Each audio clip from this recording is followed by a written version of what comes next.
Hola, and welcome to another episode of the Wild Dream Movement Podcast. I am Brandy Marsky. I'm so grateful that you are here.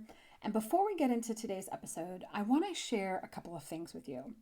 The first thing is, I am petrified to share this story with you because it means that I'm going to have to be vulnerable in public. And that is something that I am currently working on and working towards. So this is a little bit terrifying for me, which is why I know I need to do it. The second thing is if you like this taste, if you like this story, if you like this episode, then I want to invite you to join me inside the paid portion of Wild Dream Wonderland. In that, I'm going to be sharing these kinds of stories, all this behind the scenes of what it takes to really live a wild dream life and chase your wild dreams. So I want to invite you in. It's brandyamarsky.substack.com. All right, I love you. Thank you for being here. And here we go. So nobody knows this except my wife and my parents. I applied for a job last November. It was one that was really aligned and one that I think that I would have been okay with having. I have been out of the traditional workspace for 10 years. The last job I left was almost a 10-year tenure. I was about a month shy at the Resource Center Dallas, which is the third largest, it might be even larger now, the third largest LGBTQ plus and HIV AIDS center and nonprofit in the US. And I loved working for them because I knew going into work that I was helping my people. I was making the world a better place, and that I was helping my gente by being there. And I was comfortable, I was happy, and I was really, really scared to leave. But then I did it. And I left that 9 to 5 to pursue my wild dreams full time, unabashedly, and unboundary, like within my own time, and for me to be in charge of my own time. And since leaving the Resource Center Dallas, I have been working for myself for these last 10 years. I've been writing, and my anniversary is coming up July 18th of this year. 10 years. It's just kind of wild to think about it. So the question is like, why was I even thinking about applying to go back into the employment arena? It's because 2025 was financially hard. Not just for me, I think for a lot of us. And because I know it would have felt so good to get off the money roller coaster that I was really on in 2025. And I wanted to help my wife out. And I was barely even making enough to cover my own bills, my own monthly bills. And because I needed a break from the hustle and bustle of owning and working in and marketing and executing my own business. So I applied for the executive director position with an arts nonprofit that I really, really love. And I was really, really excited about it. It was my first interview in like 10 years, and it was fantastic. I really enjoyed talking to the people. And when I left with like questions and wonderings of like, maybe this is what I'm supposed to be doing. You know, I wanted to be involved with my local arts community, and this would be a fantastic way to do it and to contribute to it. And I know I'm a great leader. And if I got this job, then I wouldn't have to worry about where the next paycheck was coming, or I wouldn't have to worry about money as much. So the next step of this job was going to be an interview with the entire board. And I was really excited about it because it sounded like I was going to get the next step. And instead of meeting and doing the interview in person, they emailed me the questions.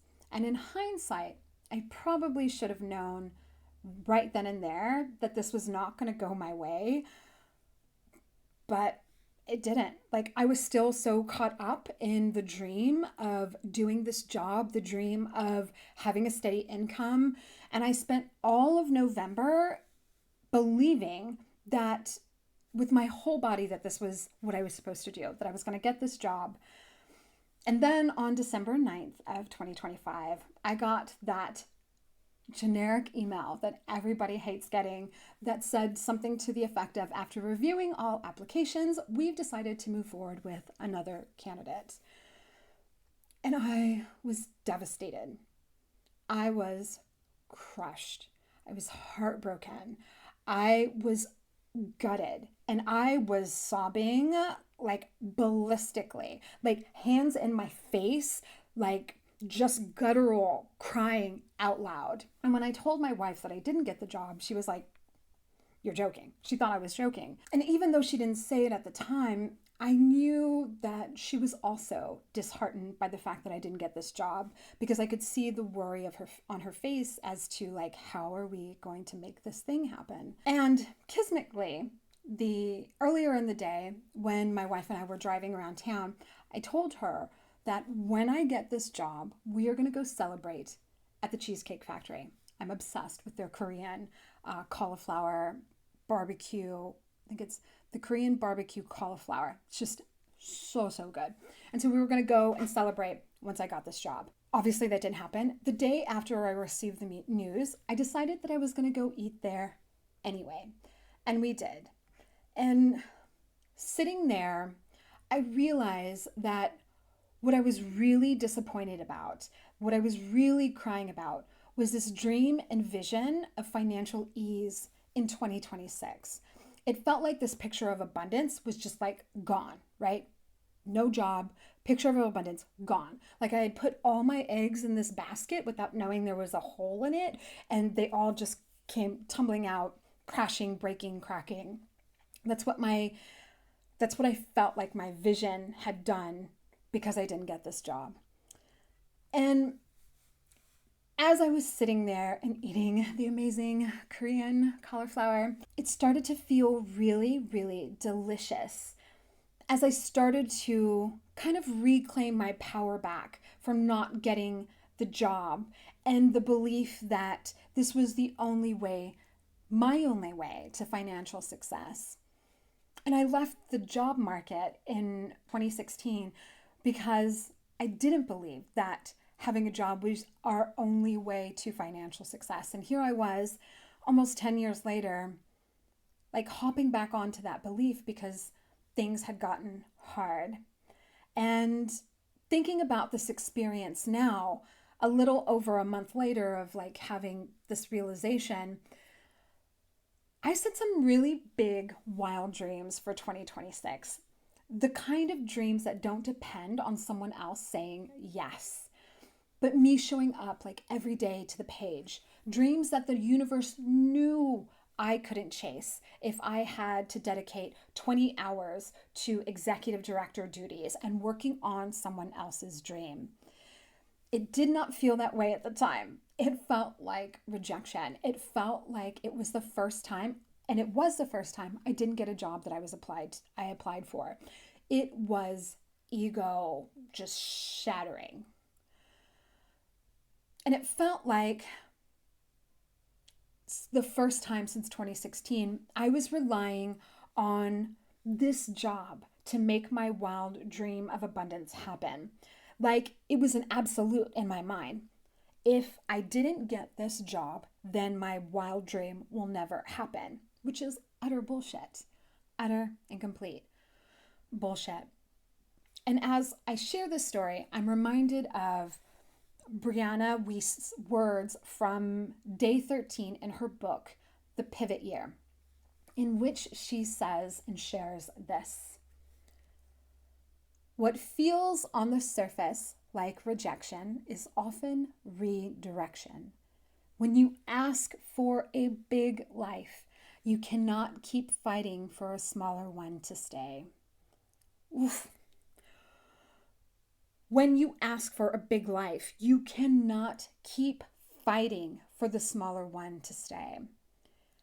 And me applying and making that job the answer to all my money and wild dream prayers, I was definitely fighting for a smaller life. One that I wasn't in control of my destiny of, where I would be making money, but at the cost of my wild dreams. I stopped fighting for a smaller life when I resigned from my 9 to 5 back in 2016. And 10 years later, I was about to get back on that wheel. But the universe said no. My ancestors, thank you, said no.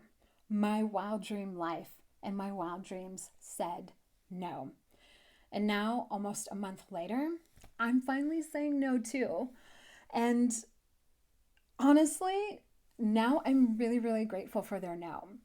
Because now I'm devoting those 20 hours that I would have been working in this position to my wild dream, to building my empire of wild dreams for myself and for you. And that feels real. That feels authentic. That feels me. It rings true. And this feels like the wild, bodacious, big life that I'm supposed to be living, which is kind of amazing. It always comes full circle, doesn't it? So once again, I want to invite you to come into the behind the scenes world of these Wild Dream Diaries, where I share stories like this. Some are going to be shorter, some are probably just words, some are just going to be ins and outs or what I'm, going through the day. But it's all in devotion to my wild dreams. And I want to invite you to become a paid member of Wild Dream Wonderland. And you can go to brandyamarskye.substack.com. What I'm hoping is that by showing and sharing these stories with you, that perhaps I'm creating or even providing some kind of map to helping you live your wild dreams and helping you navigate really tough times that feel like they are going to break you, but what they are really doing is breaking you open so that you can live into more of that wild dream life that you are supposed to live. May this story, may these wild dream diaries share and guide you to this big wild life that you are meant to live. I love you. You got this. I will see you next week in Lakesh. And so it is.